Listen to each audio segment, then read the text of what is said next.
Hello everyone, it's Jamal Thomas. Welcome to the Progressive Soapbox.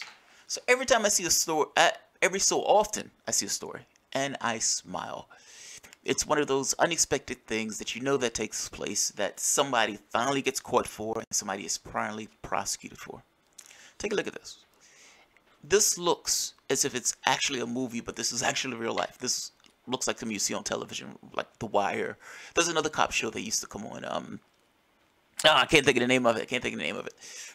But that's what this puts you in the mind of. This is fucking amazing. Baltimore cops kept toy guns to plant just in case they shot an unarmed person. You can understand why, right? Oh, I shot this person. He had a gun. I thought it was real. Fuck, it was a fuck up. I'm sorry. But as a cop, you can't expect me to not know that was a toy gun. They were planning these things just in case they kill somebody. They wanted to be able to plan it and say, clean shoot. Sorry, it was a fuck up. Clean shoot. Let's take a look at this. Again, it's one of those things you know that take place. They just never caught for it. Well, finally they caught somebody for it. It goes beyond that, though. This turns into like a drug ring and all this other weird stuff. In April 2016, a 13-year-old boy was shot by officers in the Baltimore Police Department. The boy ran when faced with the police. I don't blame him. So they gave chase. During the chase, the police spotted the boy holding a gun, and when he turned, they shot the teenager. The youngster wasn't critically injured, and it seemed like an open and shut case of justifiable use of force. Now people are wondering. The Baltimore Police Department is currently in court over one of the biggest scandals in the history of American law enforcement. The corrupt case is replete with intrigue as police revealed secrets that sound like something out of an urban fiction novel or last season of The Wire. It has revealed how one of America's largest cities just happened to be filled with crooked cops, but no one seems to be talking about it outside of Baltimore. I always make the case that this is not a bad apple. The whole thing is spoiled. It's the training. It's how you train people. You can train these people as if they have to control the situation in every situation. They escalate. They cause these issues to inflate.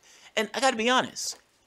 Trying to deal with issues that probably revolve more around the issues of poverty than anything else with cops by dumping more cops into it is not the way to go.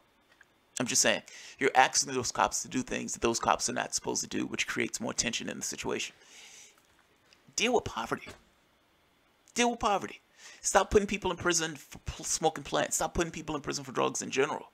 I'm saying there are ways to deal with these issues that don't involve just blunt force. I'm just going to put more cops into the situation. Well, you put more cops in the situation. And now you have the scandal where these guys are running around putting toy guns on people just in case they murder somebody. Let's keep going. According to the Baltimore Sun, it started when a 19-year-old woman from New Jersey overdosed in 2011 and authorities began tracing the origin of the drugs. It led them to a Baltimore drug crew, a discovery that a Baltimore police officer was involved. By the time they finished investigating, 8 members of the elite gun trace task force have been charged with crimes ranging from racketeering to robbery. You want robbery?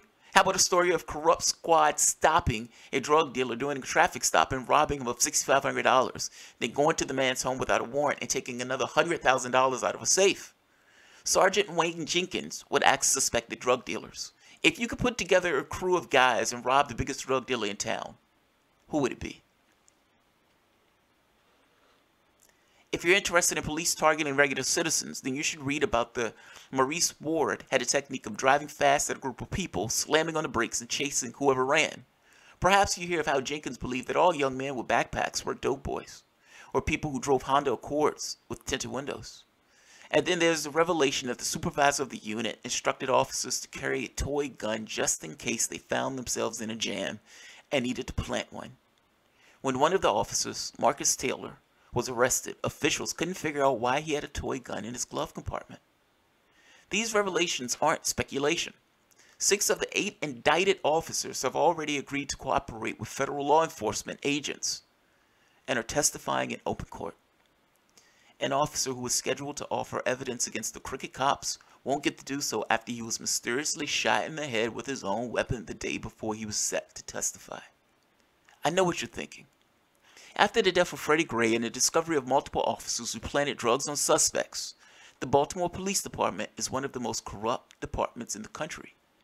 Or maybe Baltimore is indicative of police departments all over the country, which is what I'm thinking. Maybe they're like the one in Cleveland, which hired a cop who killed Tamir Rice after he was fired from the other police department.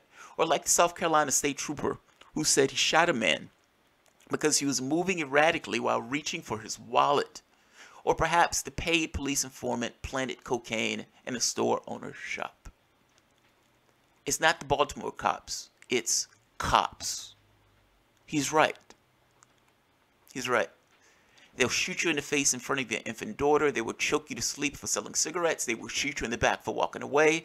And they will get away with it so often that we're shocked when they're indicted. And he's right.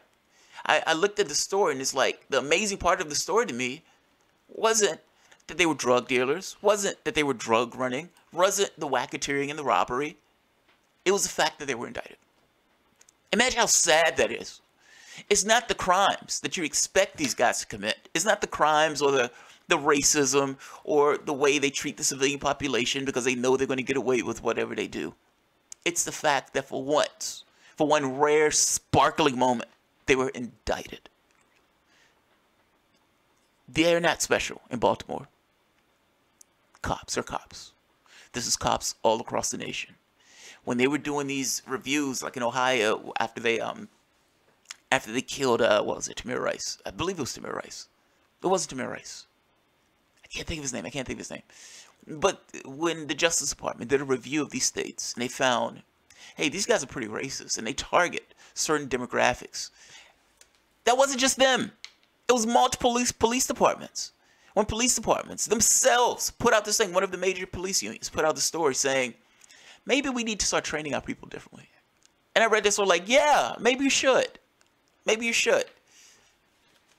Good. This is good.